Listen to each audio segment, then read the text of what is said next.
ओम शांति। आज 9/10/2020 के बाबा के महावाक्य है। आज बाबा ने वाणी में कहा है, मीठे बच्चे सवेरे सवेरे उठ बाबा से मीठी मीठी बातें करो। विचार सागर मंथन करने के लिए सवेरे का टाइम बहुत अच्छा है। प्रश्न है, भक्त की भगवान को सर्वशक्तिवान कहते हैं और तुम बच्चे भी, लेकिन दोनों में अंतर क्या है? भक्त भी भगवान को सर्वशक्तिवान कहते हैं और तुम बच्चे भी, लेकिन दोनों में अंतर क्या है? बाबा ने वो आज अंतर को क्लियर किया है। उत्तर है, वह कहते हैं भगवान तो जो चाहे वह कर सकता है, राइट? सब कुछ उसके हाथ में है। लेकिन तुम जानते हो, बाबा ने कहा है, मैं भी ड्रामा के बंधन में बंधा हुआ हूं। ड्रामा सर्वशक्तिवान है। बाबा को सर्वशक्तिवान इसीलिए कहा जाता है क्योंकि उनके पास सर्व को सद्गति करने की शक्ति है। ऐसा राज्य स्थापन करता है जिसे कभी कोई छीन नहीं सकता। ओम शांति। किसने कहा? बाबा ने। ओम शांति यह किसने कहा? दादा ने। अब तुम बच्चों ने यह पहचाना है, ऊंचे ते उच्च की महिमा बहुत भारी है। कहते हैं सर्वशक्तिवान है, तो क्या नहीं कर सकते हैं? अब यह भक्ति मार्ग वाले तो सर्वशक्तिवान का अर्थ बहुत भारी निकालते होंगे। बाबा कहते हैं, ड्रामा अनुसार सब कुछ होता है, मैं कुछ भी करता नहीं हूँ। मैं भी ड्रामा के बंधन में बंधा हुआ हूँ। सिर्फ तुम बाप को याद करने से सर्वशक्तिवान बन जाते हो। पवित्र बनने से सतो प्रधान बनते हो। बाबा सर्वशक्तिवान है, उनको सिखलाना होता है, बच्चे मुझे याद करो तो तुम्हारे विकर्म विनाश हो जाएंगे, फिर सर्वशक्तिवान बन विश्व पर राज्य करेंगे। शक्ति नहीं होगी तो राज्य कैसे करेंगे? शक्ति मिलती है योग से। इसलिए भारत का प्राचीन योग बहुत गाया जाता है। तुम बच्चे नंबरवार याद कर और खुशी में आते हो। तुम जानते हो, हम आत्माएं बाबा को याद करने से विश्व पर राज्य प्राप्त कर सकते हैं। कोई की ताकत नहीं जो यह छीन सके। ऊंचे ते उच्च बाप की महिमा सब करते हैं, परंतु समझते कुछ भी नहीं। एक भी मनुष्य नहीं जिसको यह पता हो कि यह नाटक है। अगर समझते हो कि नाटक है तो शुरू से अंत तक वह याद आना चाहिए, नहीं तो नाटक कहानी रॉन्ग हो जाता है।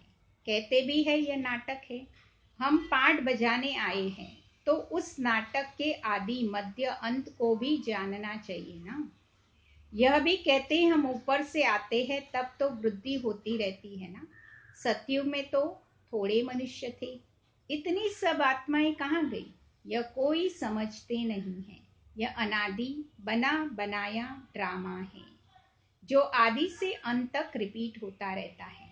तुम बाइस्कोप शुरू से अंत तक देखो, फिर दोबारा रिपीट करके अगर देखेंगे तो चक्र जरूर हुबहू रिपीट होगा, जरा भी फर्क नहीं होगा। बाबा भी मीठे मीठे बच्चों को कैसे बैठ समझाते, जैसे वो बाइस्कोप फिर से देखते हो तो हुबहू रिपीट होता है, ऐसे ये ड्रामा भी हुबहू रिपीट होता है। कितना मीठा बाबा है। बाबा आप कितने मीठे हो बाबा। बस अभी हम तो चलते हैं अपने सुक्ताम में। अभी यह मालूम पड़ा है कि आत्मा पावन बन जाएगी, दूध भी वहां पावन मिलेगा। श्रेष्ठाचारी माताएं बहुत मीठी होती है, समय पर बच्चे को आपे ही दूध पिलाती है। बच्चे को रोने की दरकार नहीं होती। ऐसे ऐसे यह भी विचार सागर मंथन करना होता है। सुबह को बात बाबा से बात करने से बड़ा मजा आता है। बाबा आप कितना अच्छी युक्तियां बताते हो श्रेष्ठाचारी राज्य स्थापन करने की। फिर भी हम श्रेष्ठाचारी माताओं की गोद में जाएंगे। अनेक बार हम ही उस नई सृष्टि में गए हैं। अभी हमारी खुशी के दिन आते हैं। यह खुशी की खुराक है, इसलिए गायन भी है। अतीन्द्रिय सुख पूछना है तो गोपी वल्लभ की गोप गोपियों से पूछो। अब हमको बेहद का बाप मिला है, हमको फिर से स्वर्ग का मालिक श्रेष्ठाचारी बनाते हैं। कल्प कल्प हम अपना राज्य भाग्य लेते हैं, हार खाते हैं, फिर जीत पाते हैं।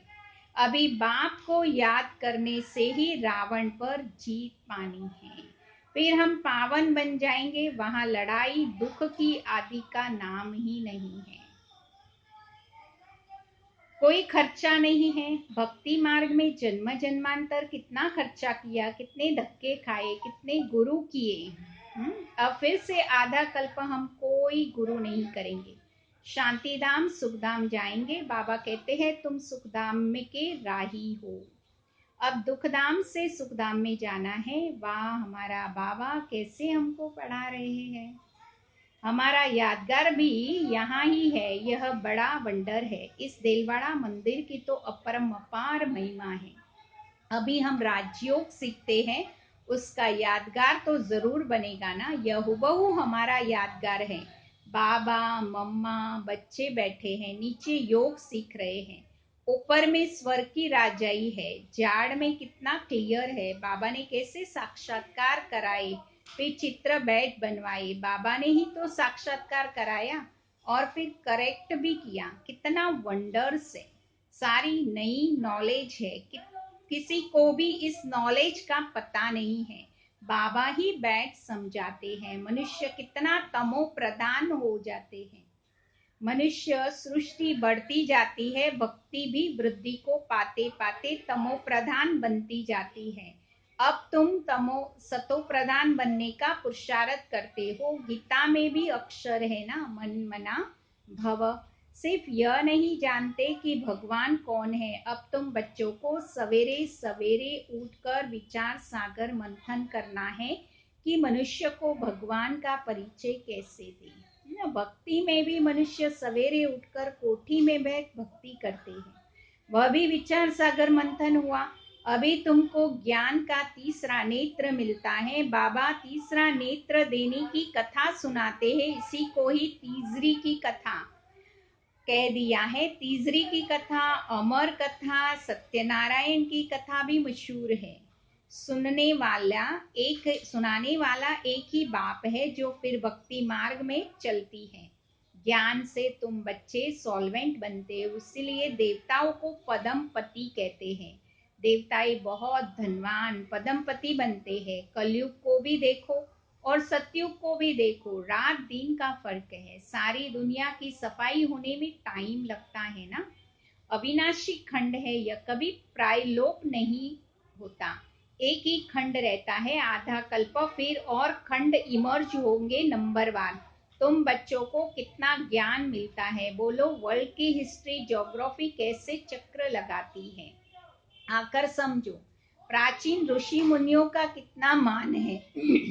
परंतु वह भी सृष्टि के आदि मध्य अंत को नहीं जानते। वह हठ योगी है। बाकी हाँ, उनमें पवित्रता की ताकत है। जिससे भारत को वह थमाते हैं, नहीं तो भारत का पता नहीं क्या हो जाता। मकान को जब पोची लगाई जाती है ना तो शोभा होती है। भारत भी महान पवित्र था, अब वही पतित बना है। वहां तुम्हारा सुख भी बहुत समय चलता है। तुम्हारे पास बहुत धन रहता है। तुम भारत में ही रहते थे, तुम्हारा राज्य था, कल की बात है। फिर बाद में अन्य धर्म आए, उन्होंने आकर कुछ सुधार कर अपना नाम बाला किया। अब वह भी सब तमो प्रधान बन गए हैं। अब तुम बच्चों को कितनी खुशी होनी चाहिए। यह सब बातें नए को नहीं सुनानी है। पहले पहले तो बाबा की पहचान देनी है। बाप का नाम रूप देश काल जानते हो। ऊंचे ते ऊंच बाप का पाठ मशहूर है ना। अभी तुम जानते हो वह बाप हमको डायरेक्शन दे रहे हैं। तुम फिर से अपनी राजधानी स्थापन कर रहे हो। बच्चे तुम बच्चे मेरे मददगार हो, तुम पवित्र बनते हो तो तुम्हारे लिए पवित्र दुनिया जरूर स्थापन होनी है। तुम यह लिख सकते हो कि पुरानी दुनिया बदल रही है, फिर यह सूर्यवंशी चंद्रवंशी राज्य होगा, फिर रावण राज्य होगा। चित्रों पर समझाना बहुत मीठा लगता है। इसमें तिथि तारीख सब लिखा हुआ है। भारत का प्राचीन राजयोग माना याद से ही विकर्म विनाश होते हैं और पढ़ाई से स्टेटस मिलती है। देवी गुण भी धारण करने हैं। हाँ, इतना जरूर है, माया तूफान आएगा। सवेरे उठकर बाबा से बातें करना बड़ा अच्छा है। भक्ति और ज्ञान दोनों के लिए यह टाइम अच्छा है। मीठी मीठी बातें करनी चाहिए। अभी हम श्रेष्ठाचारी दुनिया में जाएंगे। बूढ़ों के लिए तो यह रहता है ना कि हम शरीर छोड़ गर्भ में जाएंगे। बाबा कितना नशा चढ़ाते हैं। ऐसी ऐसी बातें बैठ करो तो भी तुम्हारा जमा हो जाएगा। शिव बाबा हमको नरकवासी से स्वर्गवासी बना रहे हैं। पहले पहले हम जाते हैं, सारा ऑलराउंडर पार्ट हमने बजाया है। अब बाबा कहते हैं इस चीसी चोले को छोड़ दो, देश सहित सारी दुनिया को भूल जाओ। यह है बेहद का सन्यास। वहां भी तुम बूढ़े होंगे तो साक्षात्कार होगा। हम बच्चा बनते हैं, खुशी होती है। बचपन तो सबसे अच्छा होता है। ऐसे सवेरे सवेरे बैठ विचार सागर मंथन करना है। पॉइंट्स निकलेगी तो तुमको खुशी होगी। खुशी में घंटा डेढ़ बीत जाएगा। जिससे प्रैक्टिस हो जाएगी उतनी खुशी बढ़ती जाएगी। बहुत मजा आएगा। और फिर घूमते फिरते याद करना है। फुर्सत बहुत है। हाँ, विघ्न पड़ेंगे, उसमें भी शक्य नहीं है। धंधे में मनुष्य को नींद आती है ना। सुस्त हो लोग नींद करते हैं और चुस्त लोग कमाई करते हैं। तुम जितना हो सके शिव बाबा को ही याद करते रहो। तुमको बुद्धि में रहता है। शिव बाबा के लिए हम भोजन बनाते हैं। शिव बाबा के लिए यह करते हैं। भोजन भी शुद्धि से बनाना है। ऐसी चीज न हो जिससे खिट पिट हो जाए। बाबा खुद भी याद करते हैं। अच्छा, मीठे मीठे सिक्की लदे बच्चों प्रति माता पिता बाप दादा का याद प्यार। Good morning. रूहानी बाप के रूहानी बच्चों को नमस्ते। हम रूहानी बच्चों की रूहानी बाप दादा को याद प्यार। गुड मॉर्निंग और नमस्ते बाबा। नमस्ते। सवेरे सवेरे उठकर बाबा से मीठी मीठी बातें करनी है। रोज खुशी की खुराक खाते हुए अतीन्द्रिय सुख का अनुभव करना है। सेकेंड पॉइंट है सतयुगी राजधानी स्थापन करने में बाप का पूरा पूरा मददगार बनने के लिए पावन बनना है। याद से विकर्म विनाश करने हैं। भोजन भी शुद्धि से बनाना है। वरदान है स्वस्थिति द्वारा परिस्थितियों पर विजय प्राप्त करने वाले संगम योगी विजयी रत्न भव। परिस्थितियों पर विजय प्राप्त करने का साधन है स्वस्थिति। यह देह भी पर है, स्व नहीं है। स्वस्थिति व स्वधर्म सदा सुख का अनुभव कराता है और प्रकृति धर्म अर्थात पर धर्म देह की स्मृति किसी न किसी प्रकार के दुख का अनुभव कराती है। तो सदा स्वस्थिति में रहता है। जो सदा स्वस्थिति में रहता है वह सदा सुख का अनुभव करता है। उसके पास दुख की लहर आ नहीं सकती। वह संगम योगी विजयी रत्न बन जाते हैं। स्लोगन है परिवर्तन की शक्ति द्वारा व्यर्थ संकल्पों के बहाव का फोर्स समाप्त करो। आज की वाणी में मातेश्वरी जी के कुछ अनमोल महावाक्य भी कहे गए हैं। इस अविनाशी ईश्वरीय ज्ञान प्राप्त करने के लिए कोई भी भाषा सीखनी नहीं पड़ती है। अपना जो ईश्वरीय ज्ञान है वो बड़ा ही सहज है, मीठा है। जन्म जन्मांतर के लिए कमाई जमा होती है। यह ज्ञान इतना सहज है जो कोई भी महान आत्मा अहिल्याई जैसी पत्थर बुद्धि कोई भी धर्म वाला बालक से लेकर वृद्ध तक कोई भी प्राप्त कर सकता है। देखो, इतना सहज होते हुए भी दुनिया वाले इस ज्ञान को बहुत भारी समझते हैं। कोई समझते हैं जब वह बहुत वेद शास्त्र उपनिषद पढ़कर बड़े बड़े विद्वान बने उसके लिए फिर भाषा सीखनी पड़े, बहुत हठयोग करे तब प्राप्ति हो। लेकिन यह तो हम अपने अनुभव से जान चुके हैं। यह ज्ञान बड़ा ही सहज और सरल है क्योंकि स्वयं परमात्मा पढ़ा रहे हैं। इसमें न कोई हठिया है, न जप तप, न शास्त्रवादी पंडित बनना है, न कोई उसके लिए संस्कृत भाषा सीखनी है। यह तो नेचुरल आत्मा को अपने परमपिता परमात्मा के साथ योग लगाना है। भले कोई इस ज्ञान को न भी धारण कर सके तो भी सिर्फ योग से ही बहुत फायदा होगा। इससे एक तो पवित्र बनते हैं, दूसरा फिर कर्म बंधन भस्मीभूत तो होता है और कर्मातीत बनते हैं। इतनी ताकत है इस सर्वशक्तिवान परमात्मा की याद में। बल वो अपने साकार ब्रह्मा द्वारा हमें योग सिखला रहे हैं, परंतु याद फिर भी डायरेक्ट उस ज्योति स्वरूप परमात्मा को करना है। उस याद से ही कर्म बंधनों की मैल उतरेगी। अच्छा, ओम शांति। हम 2 मिनट बाबा को याद करेंगे।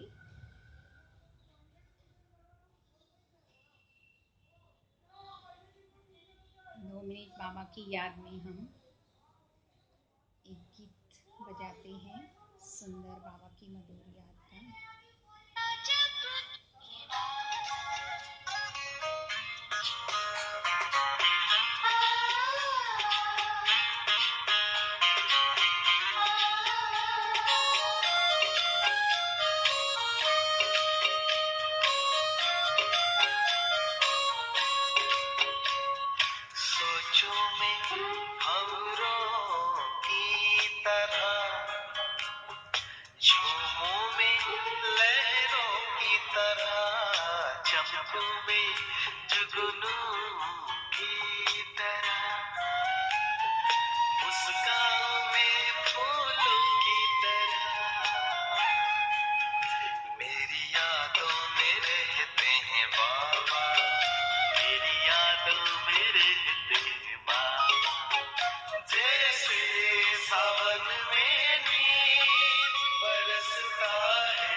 बरसता है मेरे